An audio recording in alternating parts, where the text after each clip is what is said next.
Today we begin a series on the Rajneeshpuram cult. We'll start by looking at the backstory of the cult's leader, Bhagwan, taking a look at his upbringing and how his time-traveling India giving lectures would lay the foundation for the formation of his community. We'll also discuss his ever-changing set of beliefs, how he ended up in the United States, and how he managed to gain so many followers. Spoiler alert, free love. I'm Mike. I'm Ian. And I'm Dave. If you're a fan of our previous cult stories, stick around. This one might get interesting. This is Necronomipod. My people are rich. In fact, only the very rich, educated, intelligent, cultured can understand what I am saying. Beggars cannot come to me. Poor people cannot come to me. The gap is too big. They can hear me, but they cannot understand me. So it is natural. I am the rich man's guru. So what was the last cult that we covered? I don't even remember. It's Canadian guys? Solar Temple. Solar Temple? A long time ago. That's No, it can't be that. we redid Heaven's Gate Oh, yeah. not too long ago. Summertime, I think. It's really been that long? Wow. It's only so many cults available. It's very true. It's not an endless well. You got to pace them out. Ones that have like a real meaty story that you can dig into. I'm going to burn up the good stuff. I think overall they're my favorite genre that we cover. It's just they're very fascinating to me. But I feel like there's just one out there that we're missing that we covered that we just can't remember. I don't know. Maybe it is Heaven's Gate. The Japanese one where they liquefied people, that was fun. That was Shoko Asahara. Shoka Asahara. that was back in 2020 though, right? I don't know. I have no sense of time. That was a while. That was like one of our first shows. I think that was in 2019. That wasn't even in the studio. No. That was when we were still in my basement. Was it? I feel like think it was a poker table studio. Maybe. No idea. It's weird that like with some of these shows, I just have like brief instances of drunk memories of where I was like for those. Usually, like if I remember my back being sore, it's because we were in your basement and I was on like that high chair where there was like really no back to it. Why do I always get the shitty chairs? That was before you had surgery with your tailbone. It was just at the cusp of it. You guys always give me the shitty chairs. We did Love Has Won. We talked about them. Oh, those guys. Yeah, there it is. We talked about them on Patreon. That was a Patreon one. That was it. Somebody just sent us something about them dropping all charges against all those people. They wanted to know how you felt about that. Oh, yeah. I kind of looked into it. Like, I got really annoyed with following them on Facebook. It was getting real weird. Like, the Father God, his Facebook was getting really strange. And then the other ones were real annoying. The two girls. That's hard to believe. We got a bad review because of that. Really? You remember I said I was annoyed by basic white girls that were into Saturn being retrograde? Someone stopped listening to us because of that. Yeah. I'm a basic white girl, sir. It goes for basic white guys, too, that are like I'm that. going to get my pumpkin spice latte and not listen to your show anymore. White people are the worst. Ruin everything. Okay. You feeling better today, Ian? I know Mike and I had to do our monthly cool down show by ourselves the other day. Yeah. A little bit. We told people he was sick, but in all honesty, we said, no, you're not doing the show until you get this outline done. So you're out, Pally. Them's the rules. It's no holds barred when you're not here. Yeah. As soon as I hit play and it was Ozzy Osbourne. I was almost going to take a picture of all the coke we had going on in the studio and use that as the we can use that as the picture for social medias, but I decided it'd probably be in poor taste. Yeah, that's not a good idea. Yeah. Plus, you'd have like the, stripper's ass in it and everything. So we didn't want to do all that. Gotta leave something behind the scenes, behind the kayfabe, you will. Kayfabe. But anyways, so this is an interesting subject. Yeah, this is a very popular one. Really good Netflix series came out a couple years ago about it. It was called the what? Wild Wild City? Wild Wild Country. Wild Wild Country. A lot of people have requested this too Really? over the years. Oh yeah. Yeah? Oh. Oh yeah. Well, now they get their wish. Lucky them. Eileen Wuornos into this. It's been a hell of a few. It's Christmas in the fall over here at Necronomipod. Like to give back. Can I just say that my favorite thing I'm looking forward to about this story is hearing Ian pronounce all these Indian people's names and cities. Really looking forward to that. I think we're on for a little treat. I was already going to talk about this first one. I think we should make a rule that it's all one take, no matter what. Just one take. I think we should try to do, at least for part one, I think just do it all one take. Okay. Then if you either stick with it, or if you fuck up and want to do it again, we leave it in. Okay. All is one take. Okay. Deal. I like how Dave's accepting for you. Like, let's go. Yeah, all right, I'll sign on for that. Okay, I agree. Chandra Mohan Jain was born December 11th, 1931 in Bhopal, British India. Growing up, he was nicknamed Rajneesh, which means God of Night or the Moon. Throughout his life, he was also known as Acharya Rajneesh, Bhagwan Shree Rajneesh, and Osho. For the sake of keeping the story consistent, we're going to just call him Bhagwan the whole time because that's the name most people knew him as once his religious movement really got going. I know Bhopal from when I was a kid. There was a big disaster there at the Union Carbide plant. You guys familiar with that? There's that big gas leak that killed like 4,000 people in the town. No. Yeah. That doesn't sound pleasant at all. I know, it was horrible. So that's why I'm familiar with Bhopal. At this time, Dave, were the British sending any of their prisoners to India, or had they all been sent to Australia? I think they were all in Australia at that point. Okay. And still to this day. Still, yeah.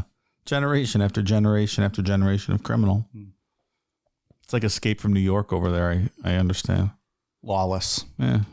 They have to wall it off from the rest of the world. They have to like piss in cans and then close them up and then sell it as Foster's and then drink it themselves. It's a vicious cycle, friend. Bhagwan was the oldest of 11 children, and for unknown reasons, his parents allowed Bhagwan to live with his grandparents full time. According to Bhagwan, living with his grandparents is what led him to becoming a guru later in life. Bhagwan's grandparents pretty much gave him full reign. He didn't have to answer to anyone. They didn't require him to attend any type of formal schooling. Sounds fucking awesome. Yeah. When Bhagwan was 7 years old, his grandfather died, and he was sent back to live with his parents. Once he got back with his parents, he started attending school like other kids his age, and was remembered as being very smart, but didn't conform and was very rebellious. Throughout his time in school, Bhagwan had a girlfriend named Shashi. So does that count when I just say shush and then stop? Yes, that's one take. Hey, man, you move along. You control the edits. You do whatever you want, Pally. Move along. Nothing to see here. Well, I don't want to end up with a nervous breakdown over these names or anything like that. She's dripping sweat over there. So his girlfriend was named Shashi. Shashi died when they were both 15 years old from typhoid. Between his grandfather and his girlfriend dying, Bhagwan became obsessed with the thought of dying to the point where he would get it in his head that he was going to die, and he would stay awake and just wait days for it to happen. It sounds like a meth binge. This obsession with death also led him to question religion and took an interest in breath control, yoga exercises, meditation, fasting, the occult, and hypnosis. He was a big hypnosis guy. Oh, Mike, right up your alley. Yep. I'm all in on this one. Nice. I'll follow him. Probably going to bring you around to the art of hypnosis, the science of hypnosis, if you will. I'm in.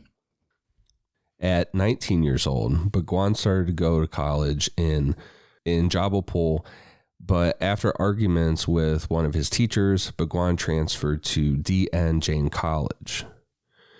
Because he was so disruptive and would argue with teachers, Bhagwan was not required to show up for classes. He only had to pass the tests. Lucky. Just kind of, that's crazy. He just gets that special treatment. Fuck with your teachers enough. They're like, fine, fuck off. Just don't even come anymore. Just pass your test, little fucker. I had a few female professors that told me to stop coming as well. It's explosive, man. Is that right? Explosive. You're drowning me. I'm drowning in semen. About right. So all I had to do was just pass the test and then move on. A+++. In 1955, Bhagwan earned a bachelor's degree in philosophy, then went to the University of Sagar, where he earned his master's degree in 1957. You know who else went to the University of Cigar? One of my interns, Ian. Mr. President, it's been a while. Welcome back. How you been, sir? I've been great. She got an A++. Master cigar. Thank you, Mr. President. Move along, Ian. Don't fuck up none of those names. Having that master's degree got him an immediate teaching job at Jaipur Sanskrit College, but that didn't last long. Bhagwan's trend of arguing with everyone and going against a lot of the cultural norms in India caused him to lose this job because he was a, quote, danger to his students' morality, character, and religion. I could see that. Yeah, Bhagwan is a very... He's playing outside of the lines here. Yeah. He bounced around as far as teaching jobs went, but in 1960, he secured a position as the head philosophy professor for Jabalpur University.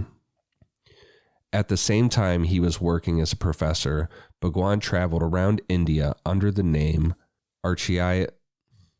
Move along. I'm kidding. I can't remember how I said it the first time. Well, it'd be even better if you say it differently every other time.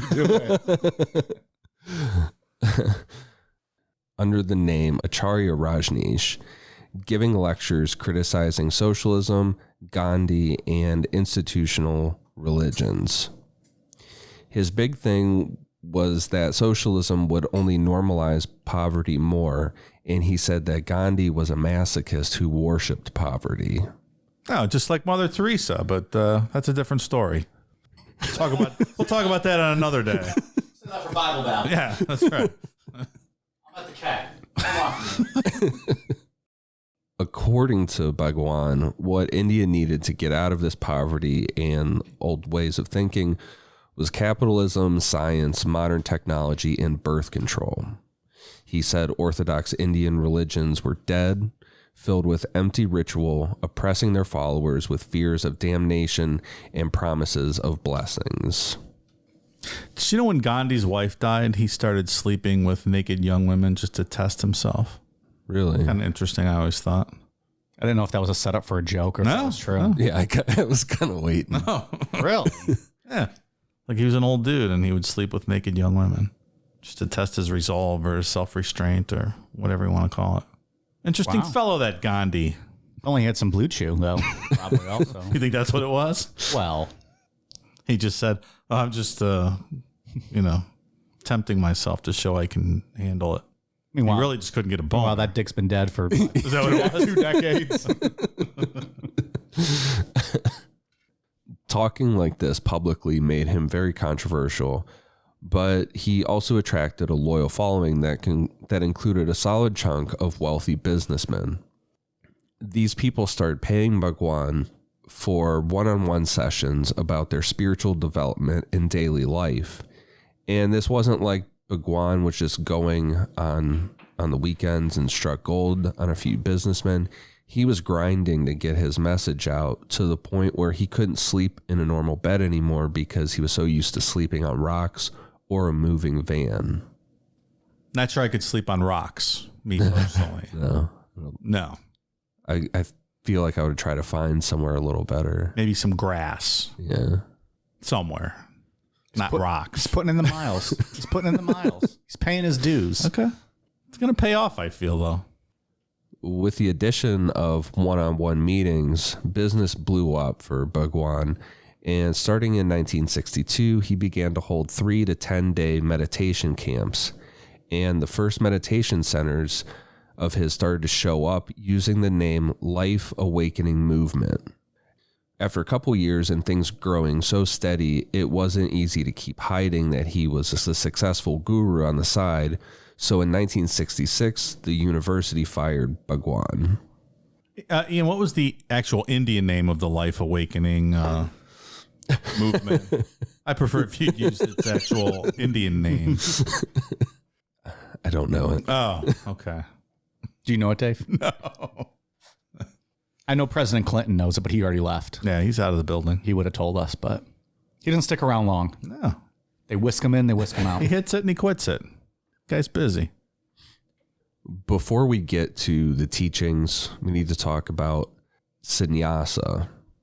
The sannyasa in Hinduism is a religious person who has shed themselves from the world and possessions by performing their own funeral, effectively abandoning all ties to social or family relationships. Followers of Bhagwan were called sannyasas within the group, but to the outside world, they were referred to as Rajneeshis. But sometimes they referred to themselves as Rajneeshis. It's all kind of confusing. Adding more confusion to the entire story. It's very fucking confusing. But the main idea is that you give up all your possessions and money to Bhagwan. It's weird how that's the main idea of every cult. Interesting. I'm seeing a theme. Yeah. Starting off with Bhagwan's teachings, his 10 commandments were 1, never obey anyone's command unless it's coming from within you also. 2, there is no God other than life itself. 3, truth is within you. Do not search for it elsewhere. 4, love is prayer.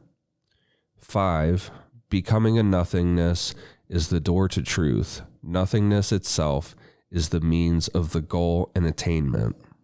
6, life is now and here. 7, live wakefully.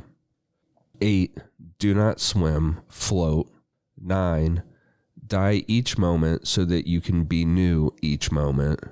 10, do not search, that is which is. Stop and see. And there, whenever these were printed anywhere on any literature or anything like that, 3, 7, 9, and 10 were always in bold or underlined. Like he really focused on those ones. I got to say, these aren't bad. I kind of dig these commandments. Okay. They're better than Yahweh's commandments. Need a lot more explanation on some of these. Okay, fair enough. But so far, I'm liking them. Better than Yahweh's? Much better than Yahweh's. More of this on Bible Babble, perhaps? Perhaps. Or perhaps not. You never know. Perhaps within 20 minutes we'll forget all about this. There's only 3 Bible Babbles left, Mike. Not that he's looking forward to it or anything. Bhagwan's teachings varied over time and changed a lot, making it difficult to really narrow down a core belief system. The best, and you know what's interesting is later on in this too, he'll claim that he never wanted a religion. Like this was never a religious movement. The best way to describe what Bhagwan taught was Eastern mysticism mixed with Western science and social ideas. Then throw in a whole bunch of free sex and some aggressive ideas on population control, and that's pretty much what he was teaching. I'm intrigued, quite frankly. I might be joining this cult after we're done here. This is sounding pretty good so far. It's quite a mix. Yeah. A little bit of this, a little bit of that, a little bit of free love. Do you think he just kind of looked at what he thought might be the most popular of ideologies and was like, I'm going to put this together? Quite He's a smart possibly. guy. I mean, Seems you to be a have to smart be. guy, yeah. All cult leaders are smart, charismatic individuals. I don't think Marshall Applewhite was all that bright. Well, he had Bonnie Nettles. Brother Francis. That guy was awesome, Brother Francis. I don't remember. Is that a bit? Yeah, I couldn't tell you anything about it, though. It was kind of like the Andre Chikatilo voice, but it was Dave doing it. Like he was Brother Francis talking to All right. Bonnie Nettles. Available in our archives. But it was her husband. It was like he was doing her husband. Was actually Brother Francis talking to her. I have no idea. Saying like, why don't you give your husband a blowjob and stuff? That's always good advice. So I stand behind that advice. Ladies, Also, people who don't understand that think now Andre Chikatilo is somehow involved. got to know the back archives. Yeah. Deep cuts. Deep cuts. So if you're out there listening to this episode with your spouse or other significant other, give them a blowjob real quick. Pause the show, like Brother Francis advises. Give them a quick hummer. Don't forget the balls, and come back to the show. It'll be here. It's good advice. We're not going anywhere. Yeah, we'll sit here and wait for you. Go ahead right now. Welcome back. How was that hummer, huh? You thank me later, fellas. Spitters or quitters? Just had to get that one in there.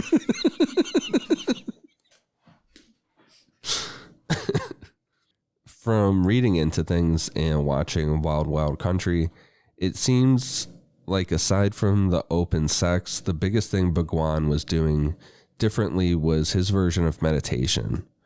Bhagwan said meditation should not just be a practice, but a state of awareness to be maintained in every moment of life.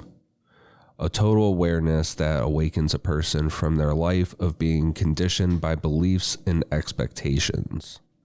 He offered more than 100 meditation techniques in total. His active meditation techniques are broken down by stages of physical activity leading to silence. The most famous of these is dynamic meditation, done with closed or blindfolded eyes. It consists of 5 stages, 4 of which are accompanied by music. First, the person does 10 minutes of rapid breathing through their nose. That's so gross sounding. The second 10 minutes are for catharsis. Whatever you feel at the moment, do it. Did you feel scared, Dave? What was Very cathartic. I don't know. All right. Who are we to question? We shouldn't be questioning this. It's just whatever pops in my head.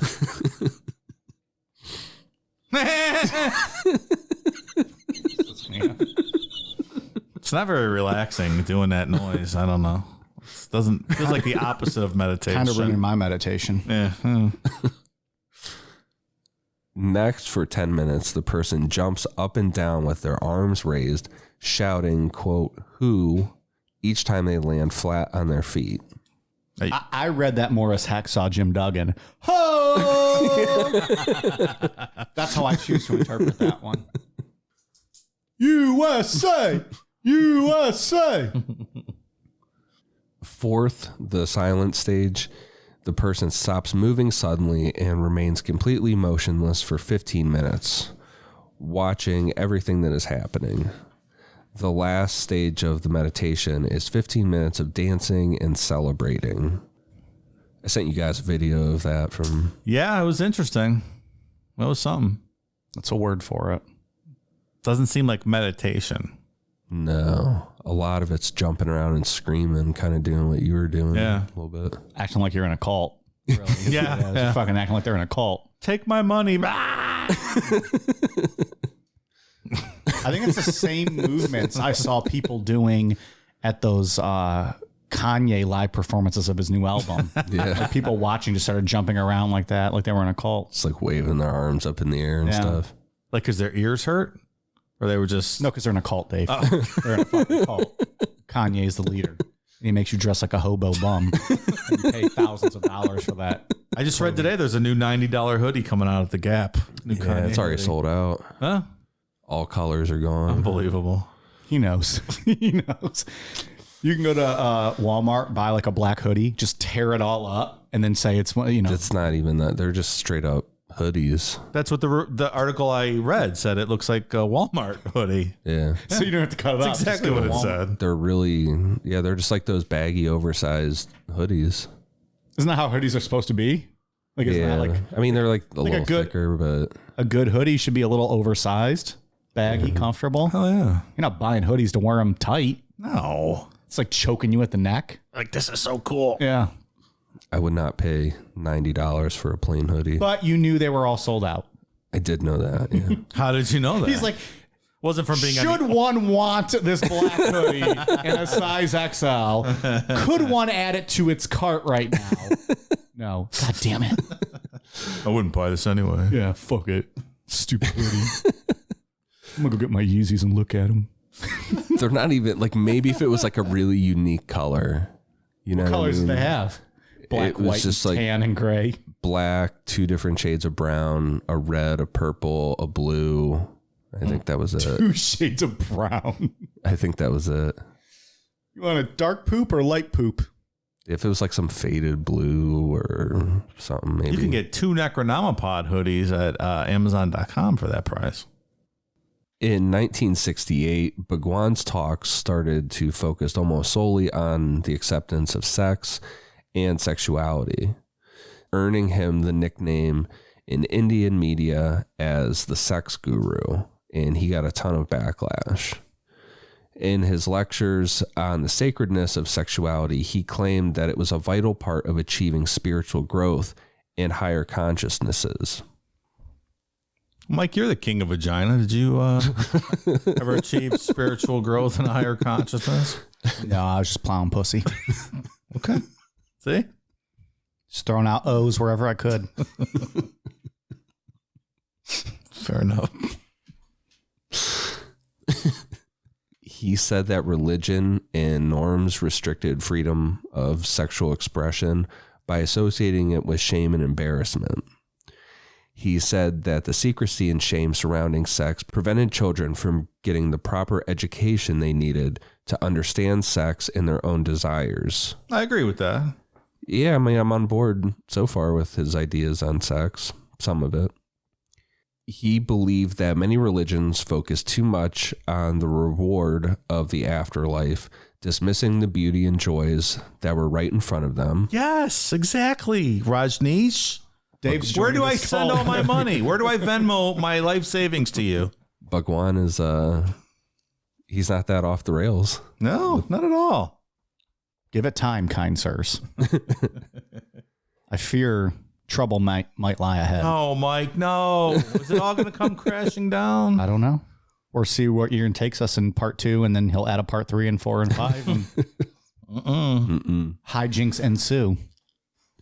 He said that love could become trapped and unreachable inside of a person and could only be released through sexual expression and the teachings of Bhagwan.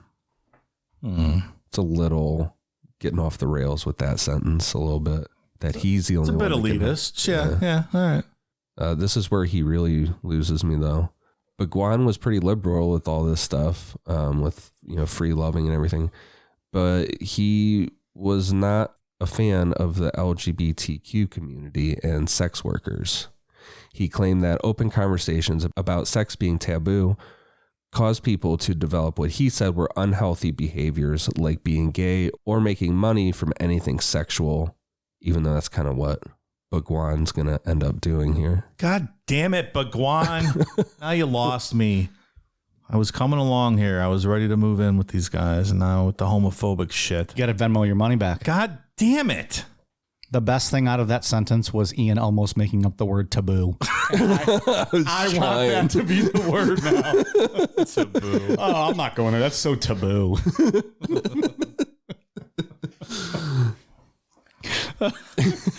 That's my favorite mistake. He's and he didn't even make it. He caught himself, but I wish he would have made that. That's my favorite mistake he's ever made.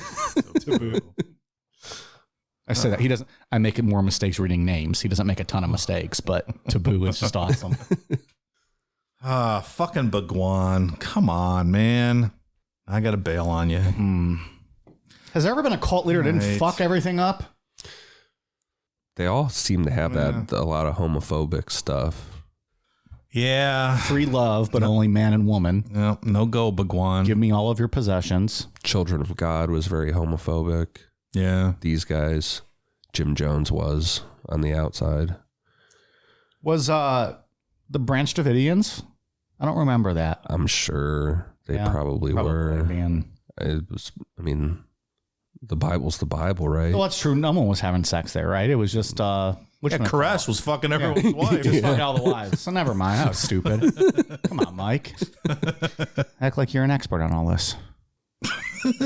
L. Ron Hubbard, very homophobic. They still are. There's something about that with he cult wouldn't even leaders. audit those kids' cocks outside his window. He wouldn't. He ignored their pleas. Yeah.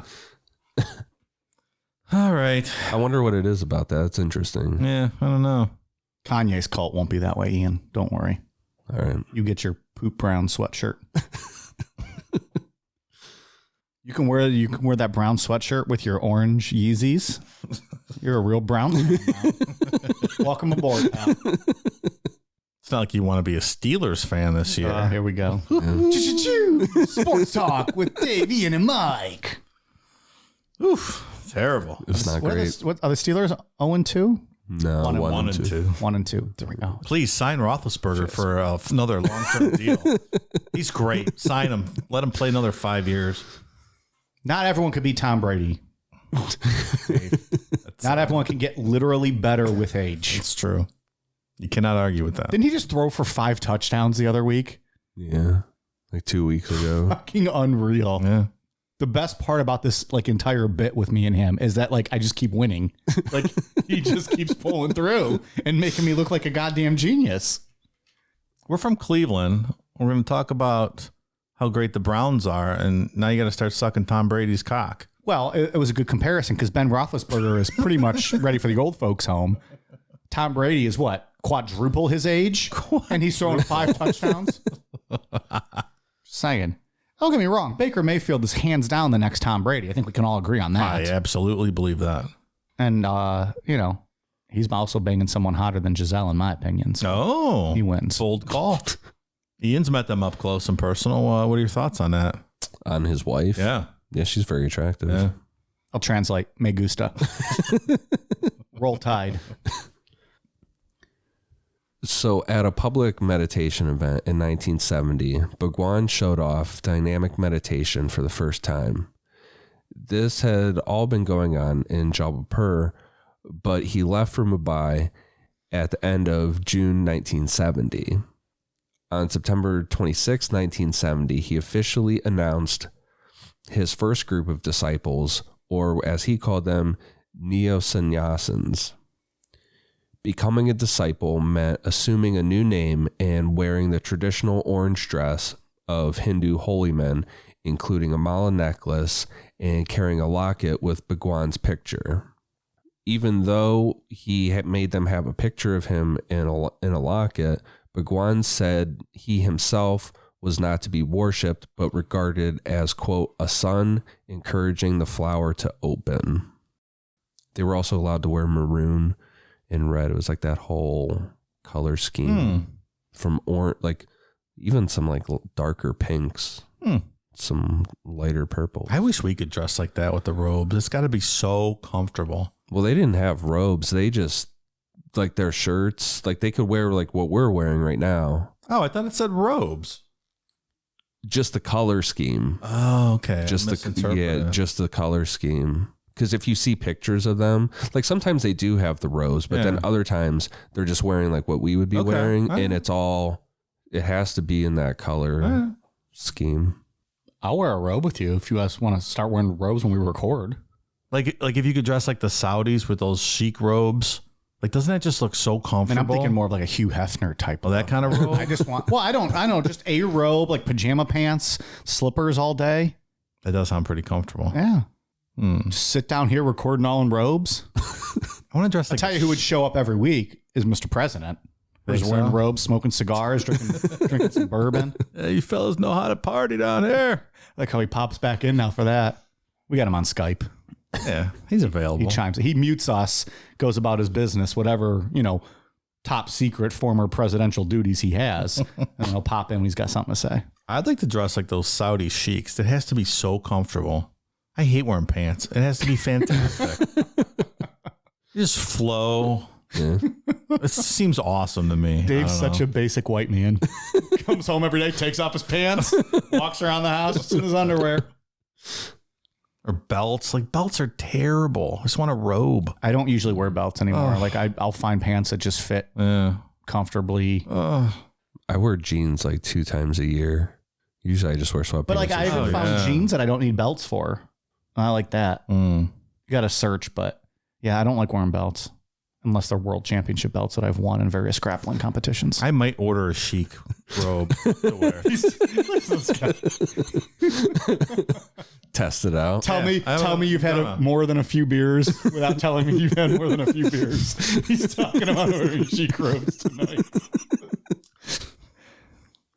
After naming these first disciples, Bhagwan named Lakshmi Thakarsi Kurua. Yeah, that's pretty good. Well done. Who as a disciple had taken the name Ma Yoga Lakshmi as his secretary.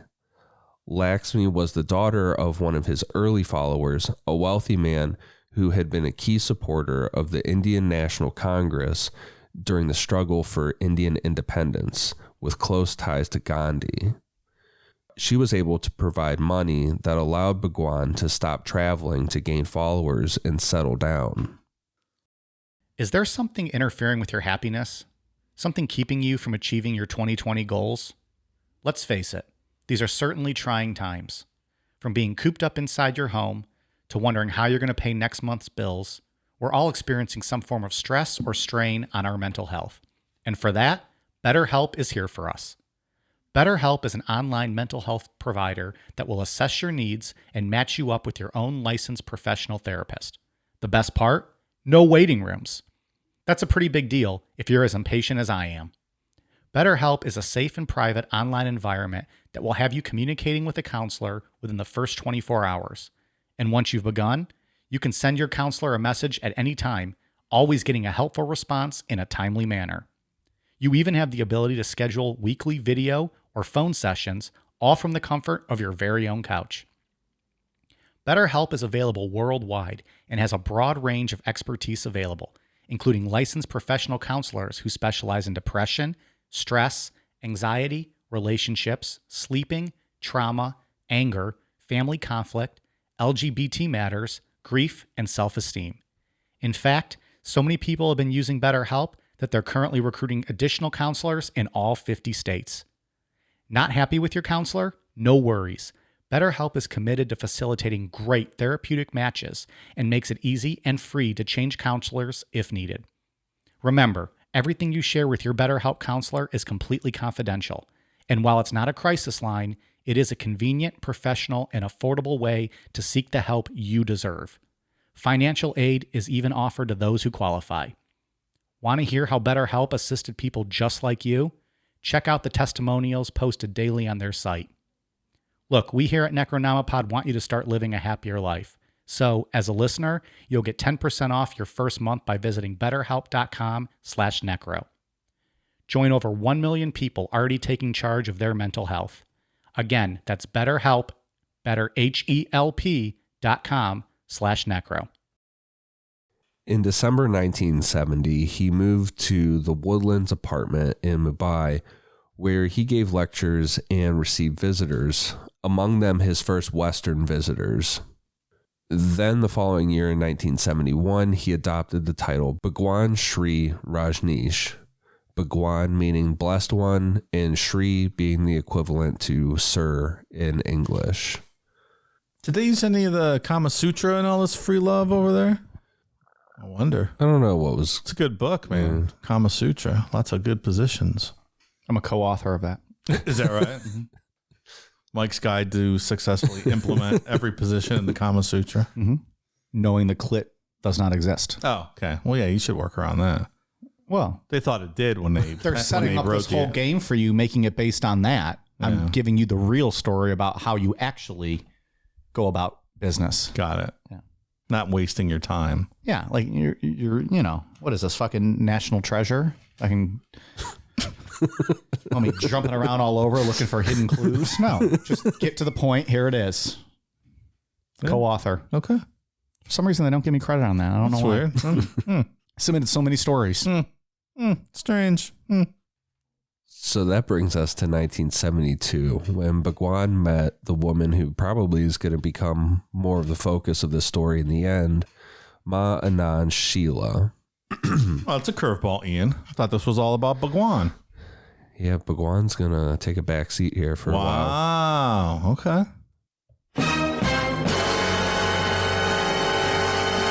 I'm doing your job for you over here.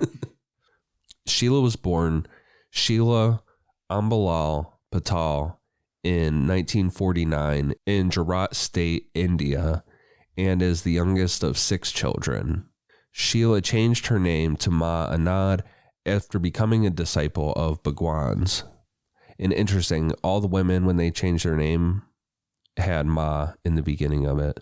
That was one of his rules, that they had to have that. And it's like it's like, I don't even know what you would call it. Like identifying as a woman in a name, like what is like the prefix? Okay. It's a Ma is a prefix that means that they're able to give birth. Okay. Duly noted. That was his rule. All women had to have a that. lot of rules. This guy acts like he's running a cult or something over here. At 18 years old, she moved to the United States and attended Montclair State College in New Jersey. From there, Sheela met and married a guy named Mark Harris Silverman, who was an American from Highland Park, Illinois, and took the name Sheela P. Silverman. In 1972, when Sheela was 22, she was offered an art apprenticeship in northern India and was waiting for her husband to finish his exams before they moved there. The plan was interrupted when she received word that her mother was having complications from an eye surgery, so Sheela returned to her hometown in India to be with her mother, with the plan that Mark would come after he finished those exams. Just like you, Mike. Coming after you finish your exams and your professor. That sounds about right. I don't recall all the specifics, but probably. One day she visited her mother in the hospital and then traveled with her father to visit with a cousin in Mumbai. As it turned out, Bhagwan lived really close to where Sheela and her father were staying, so they decided to visit Bhagwan. Usually, Bhagwan didn't see anyone that wasn't on his schedule, but for whatever reason, Sheela and her father were let right in. Because they had money. Stop. Hey, this is her story. According to Sheela, Bhagwan held her to his chest and she, quote, looked at him with a completely dissolved heart. When you listen to her tell it, she's has tears running down her face. So sweet. She just knew at that, just the first time seeing him, that she's like a Jeffrey Dahmer victim, completely dissolved heart.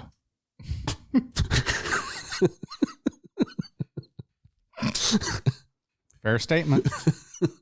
In a vat of acid in the, in the living room. Now we're getting carried away. When her husband Mark showed up in India, the first thing Sheela did was introduce Mark to Bhagwan.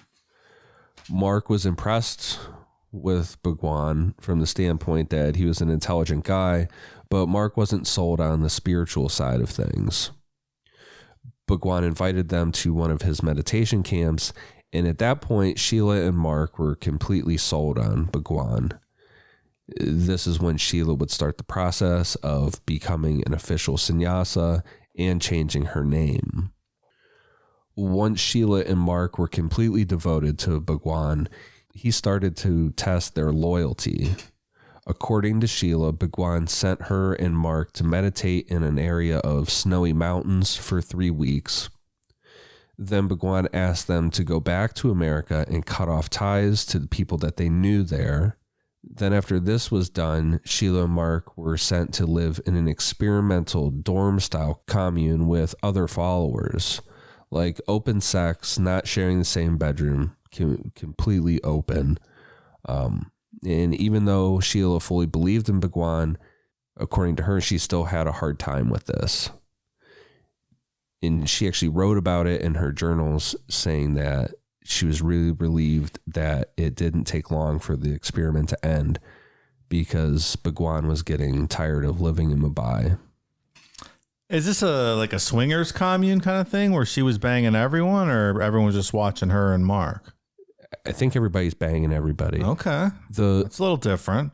Yeah, his whole teaching was that marriage should be a non-existent thing in culture. Marriage should just be done away with completely. Interesting point of view. You back on board? No, I can't get past the homophobia. Fucking Bhagwan.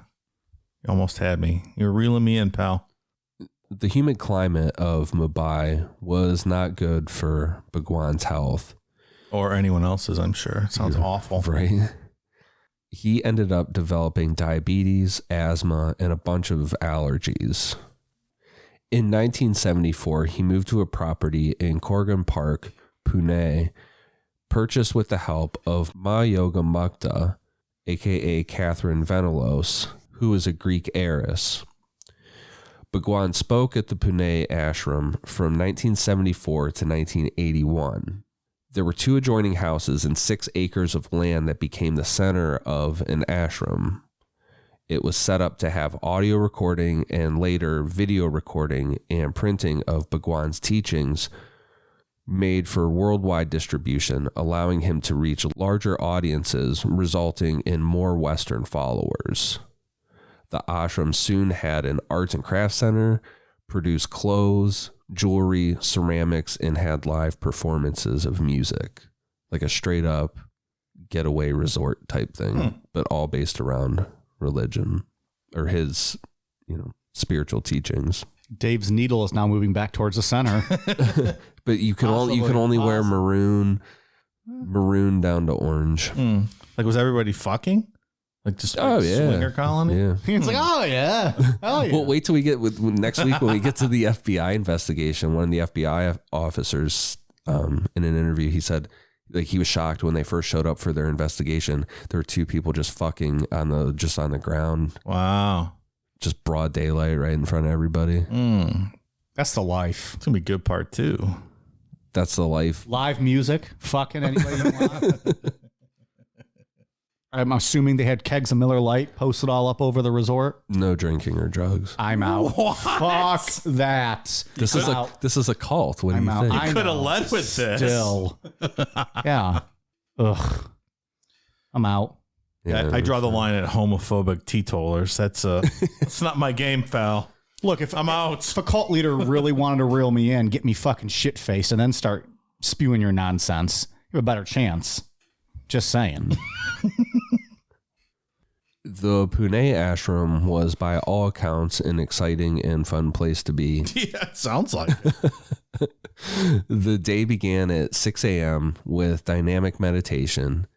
Then at 8 a.m., Bhagwan gave a 60 to 90 minute random lecture, just about whatever he was feeling, in the ashram's Buddha Hall auditorium, commenting on religious writings or answering questions from visitors and disciples. During the day, all kinds of various meditations and therapies were done. And then in the evenings, Bhagwan talked to individual followers or visitors. Some of the early therapy groups in the ashram, like the Encounter group, were experimental, allowing physical violence as well as sexual activity between people. Spoiler, reports of injuries and things like that happening in Encounter group sessions started showing up in the press. Very violent. There's a video that we'll talk about next week too, that someone snuck in like a hidden camera. Yeah. Very aggressive stuff. Like this one woman being held down. I'm like, that is like constituting sexual assault. Like it's crazy. I wonder what the point of that is. I don't know, but it's therapy from your therapy. I guess. Yeah, it's wild. Let's throw a wild bear in the mix now. But I see where people make the argument with all this meditation or his style of it, how it would break you down after a while.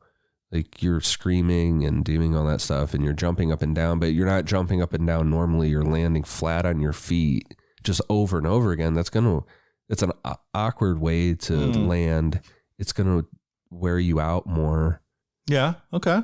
Like people would talk about when they were done and they were sitting there, like they couldn't even get up. They had so much energy of his in them. You know, it was just like they were overcome by him and they couldn't get up. He was breaking them without them even realizing. Yeah. And then you add in this very violent and aggressive stuff on top of that. Richard Price, who at the time was a high-up human potential movement therapist and co-founder of the Esalen Institute, just different New Age stuff, he tried out the encounter meditation and was not thrilled. He ended up getting a broken arm after being locked in a room for 8 hours with Rajneeshis who were armed with wooden canes. What the fuck? Once word started getting around to the public, violence in the therapy groups ended in January 1979 when the ashram issued a press release stating that the violence, quote, had fulfilled its function within the overall context of the ashram and as an evolving spiritual commune. Okay, so violence over. Yeah. It's back to the fucking now. It worked. We're done with it. Okay, fair enough. We fixed everybody. Now start fucking again. Yeah. Grab a hole. Holes is holes. Also in 1979, Bhagwan was finding that the Pune ashram was too small to maintain the growth, and he asked that his inner circle find somewhere bigger to move to. Sannyasins were sent out to start looking for a spot in India to move to, but that was proving to be pretty difficult. No one in the Indian government was thrilled with Bhagwan's teachings, especially once the violent yoga or meditation started coming out. And in reality, most people in India were not thrilled with Bhagwan. Westerners who moved to India made up most of his following. Like I've heard of hot yoga, but violent yoga has got to be a whole different thing. Like someone's doing a downward dog, just go up and punch him in his nuts. That sounds horrible. I'm confused. I would absolutely watch that. It's like Jackass going on in there. Yeah, right. I'm confused how yoga, like the term yoga is used next to that guy getting locked in a room and they had wooden weapons.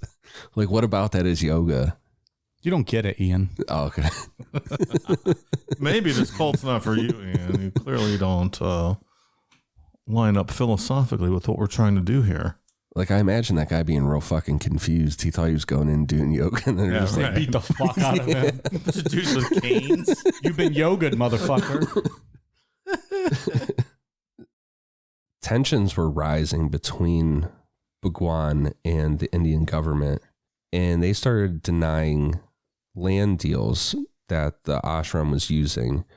More importantly, the government stopped issuing visas to foreign visitors who said that the ashram was why they were there. But the biggest blow came in the form of the government canceling the tax-exempt status of the ashram, resulting in an estimated $5 million owed. Oh, that'll ruin your day. Yeah. It's exactly what should happen in this country. Cancel the tax-exempt status of every church. Pay your taxes, churches. More of that on Bible Babble next month. Just my opinion. Scientology should definitely. Yeah, pay your taxes.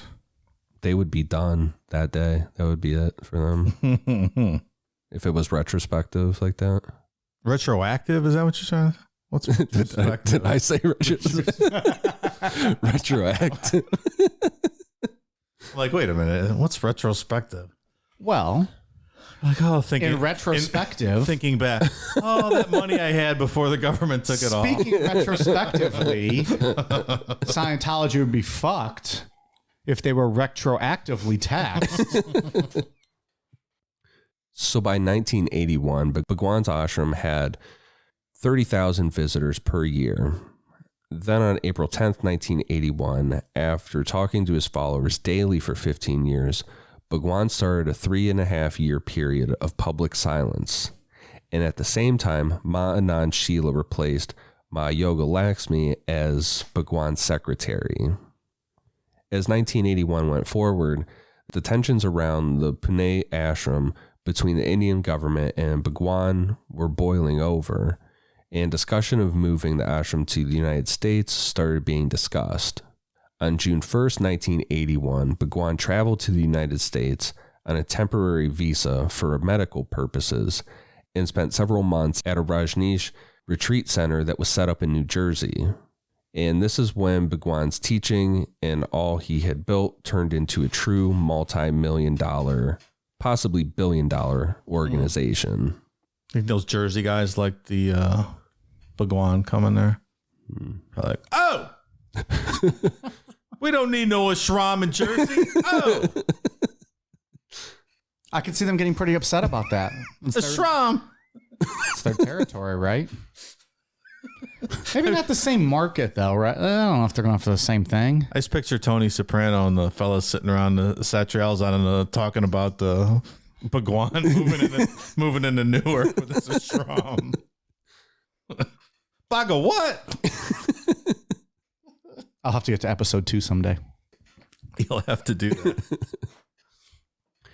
Not long after he was in New Jersey, Sheela made a public statement saying Bhagwan was in grave danger if he stayed in India, so leaving for the United States was necessary for surgery. Even though Sheela said the medical situation was super serious, Bhagwan never got medical treatment outside of the New Jersey Center during his time in the United States, and this was all about figuring out where to move the ashram. I mean, a cult leader being dishonest like that is something we've never seen before. I think that's a fact, right? We've never seen a dishonest cult leader. Never. They're always very truthful in their dealings. Speaking of cult leaders, I believe we'd like to confirm right now that Promised Land is not dead. Oh, no, it's not. There will still be a conclusion to that series. Two more episodes, yeah. It'll be done. By 2023, Promised Land will be concluded. I thought you were going to say it's not dead because it's going to live in our hearts and minds forever. No, I have more faith in that. We've been getting some questions and comments and frankly just not responding to any of them. But so I figured I'd just do it here.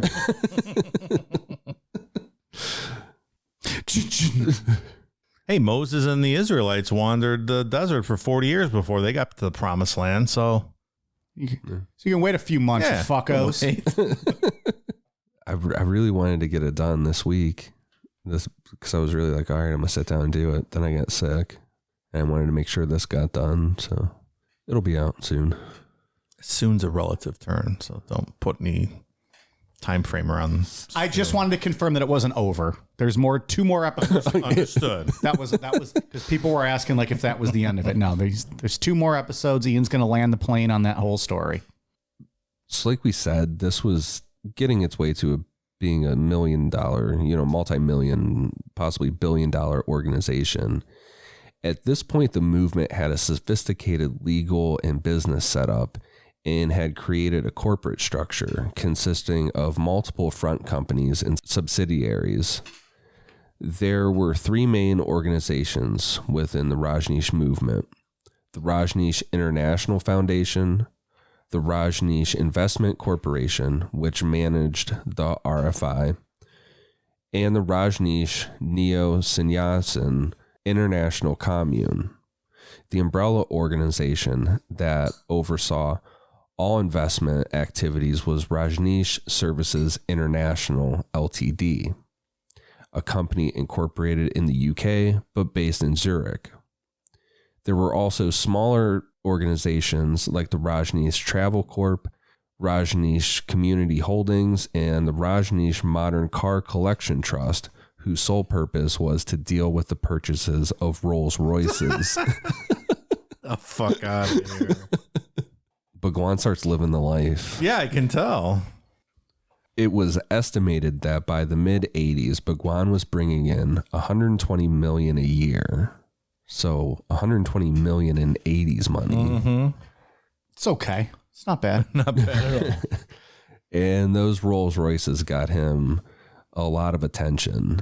The media reported on his collection because he just stood out. You have this older guy, looks like what you would consider a traditional guru. He's got a long beard.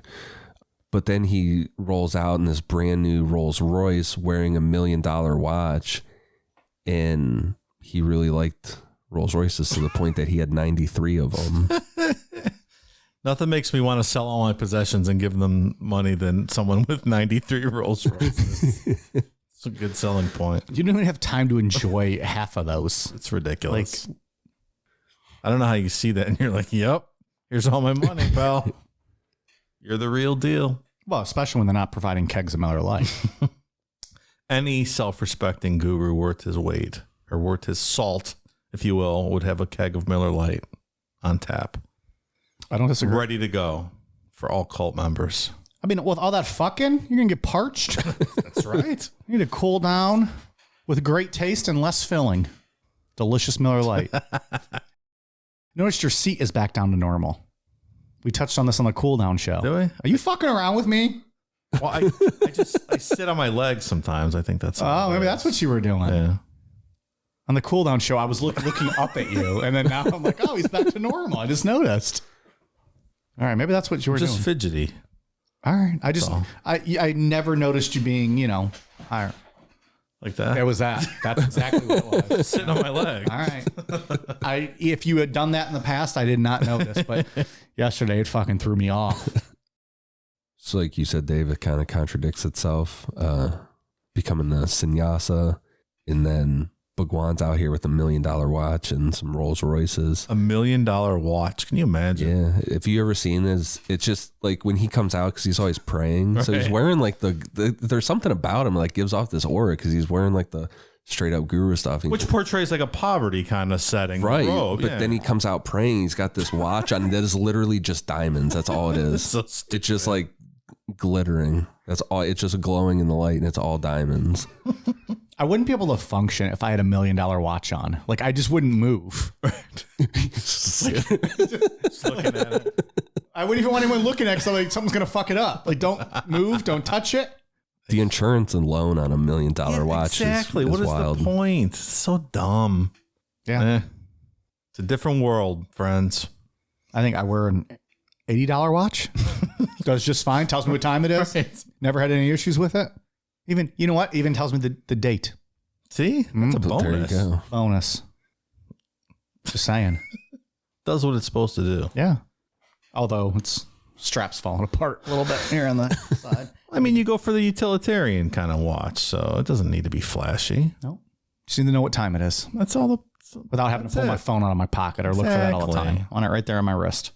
I just look up at the sun and see where it's at, and that's how I tell time. Oh, you're a true outdoorsman. Well, yeah. I am not. I am not. Ian always knows it's 2:30 because he has to go to Speedway and sees his raccoon buddies. Well, if I continue this no smoking trend, Look at you There's being all gonna be Mr. no- Healthy boy. let's say bye to the raccoons. There's no need for me to go anymore. They'll be heartbroken. Man, it's gonna be a sad day. I haven't hit my vape this whole episode. I will remember you. Will you remember me? And it's gonna be like a sad raccoon, like looking out of a dumpster Yeah. as you like drive away, and like your headlights just slowly fade out. Like a tear goes down like the raccoon's face. Then it cuts to you in the car with a tear going down your face. And then they all start eating garbage again. Yeah. They go back to eating their Including you with your Wendy's triple.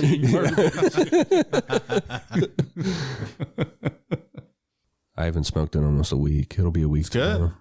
No Where time is my like the vape? present to quit. Halfway there. Sannyasins justified Bhagwan's spending by seeing the cars as a tool for getting publicity for the movement. Some saw them as a good business investment or as a test, and others saw it as an expression of Bhagwan's hatred of people generally just trying to be considered middle class instead of more. Regardless of how they justified it, all the sannyasins were on board and started pushing the slogan, Jesus saves, Moses invests, Bhagwan spends. Whatever the fuck that means. Okay. Back to the work Sheela was doing, she proved to be a really good secretary because she found a place for the ashram really quick. And on June 13th, 1981, Sheila's husband signed a purchase contract to buy a ranch in Oregon for $5.75 million. And that is where we will pick back up on part 2. It's like an 80,000 acre ranch, right? Yeah, it's it's fucking enormous. Yeah. 1981 money, 5.75. Yeah. Wow. And in part 2, we'll get into how everything we just set up would turn into the largest bioterrorism attack to happen in the United States, the largest illegal wiretapping system to happen in the United States, and the largest immigration fraud case in U.S. history. There's a lot going on there. Yep. Wow. This takes a turn. A couple more turns. There's some, even at the end, there's some turns that are interesting. Can't wait. Quite a tease. Wow. Nothing special about Bhagwan, though, really. You know? Run-of-your-mill guru. Yeah. It's just, I think it's just whoever survived, you know, whoever was able to be charismatic enough to get more followers than the other one. Because I remember we talked about like the term Jesus freak at this time was all these people joining cults and stuff. There were so many in this time period with the New Age movement and everything. People looking for the meaning of life out there. Or just an excuse to fucking bang whoever you want. Or that too. Get away from their lives and go do a sex. Do a sex. All right. Any final thoughts on part 1, Ian? Next week will be more pretty straightforward with all that stuff. All the nitty gritty, down and dirty stuff. Yeah, it goes so off the rails. It's crazy. Like you watch, you know, or read about it, and you're like, did this really even happen? Like this is so wild. And they end up getting their own police force and stuff. God damn. That can actually arrest people in the United States. It gets crazy. Wow. That's a little over the top. Like, sorry, you have not fucked enough this week. We're going to have to take you into custody. Right. Yeah. Dave, your final thoughts, part 1? I'm going to hold off till next week. Sounded good. They were up at the beginning, but they lost me along the way. So we'll see where this goes off the tracks. You were interested in initially. Well, I had some good ideas up front, but you know, it titillated you a little bit. I was intrigued briefly. Yes, I'll admit that. All right. I'm thumbs downing them at this point, though. Thus far, thumbs down. That's my current stance. Yes. Yep. All right. Well, like I said, Bhagwan's taking a back seat now because Bhagwan just decided he was going to go silent. Back seat, windows up. That's the way you like to fuck. He knew what he was doing. Yeah. All we're going to be talking about next week, for the most part, is being Ma Anand Sheela. She's now the focus of this story. All right. We got some patron shout outs tonight. Thank you very much to new patrons Viola, Pilar, Maggie Miller, Shauna Trabuco, Katie Gowan, Savannah Tran, Christian Chavaria, Justin Fleming, Chase Reynolds, Marion, Cody Willis, Wheeze Juice TTV, Bitch Hazel, Mara McKelleney, Tamika Tilbrook, Georgia, Milady Potts, Wooly Wonka, ILL Content Lizard, William Hudson, Kinga, Michelle Reddish, Emeka Miller, Megan Harrington, Rob Nelson, Foster Gauthier, Loose Burdens, Nicole Sengsoraya, Juggalo Jim Jones. Is Jim Jones a Juggalo? Would he have been? I wonder. Don't think so. Probably not. No. They would have hated him too, by the way. Yeah. Probably. Sprayed his ass with Fega. Sent the hatchet man after him. Barbara Redner, Ryan Monroe, Jimbo Kirshner, Nestor Zamora, Candace McManus, Davey, Jake Martin, Oscar Passon, Kelly Withington, Dustin Jarvis, Katie Ward, Richard Walrus. Thank you all very much. We are at patreon.com/necronomapod. Hey, that one you read, ILL Content Lizard, I think it's probably ill Content Lizard. You spelled it out. Oh, maybe. I don't know. Okay. Thank you, ill Content Lizard. Ian, what we got? For iTunes, I have one for Me Only Me, A-Hole Bubbles, Emalicious in the Mountains. Looks like they hit their keyboard. John Olsley and Chas Dub 2021. Thank you guys for the awesome reviews. Yeah, looking at ILL Content Lizard. Maybe don't abbreviate the first three or capitalize the first 3 letters because it looks like an abbreviation. Because then the rest is not. Anyways, go check out Ill Content Lizard. There you go. Dave, what do you got? I don't have anything. All right. Thanks for asking, though. Of course. Anything else? I'm good. No, man. Pack it in. We got the stickers on the website. Sure do. Necronomipod.com for the stickers. The merchandise on Amazon. Amazon.com. Search Necronomipod. Sounds like it's becoming more than just the United States. They're auto-populating a lot of that stuff in Japan and Germany. So, yeah. So maybe slowly getting back. Yeah, it's getting there. So give it a shot. You never know what you're going to find. Some cool new designs last couple weeks. And Twitter, Facebook, Instagram, YouTube at Necronomipod. Patreon.com/Necronomipod. Did I miss anything? I think I got it all. Sounds right. Okay. See you next week. All right, you guys ready for a cool down beer? Cheers.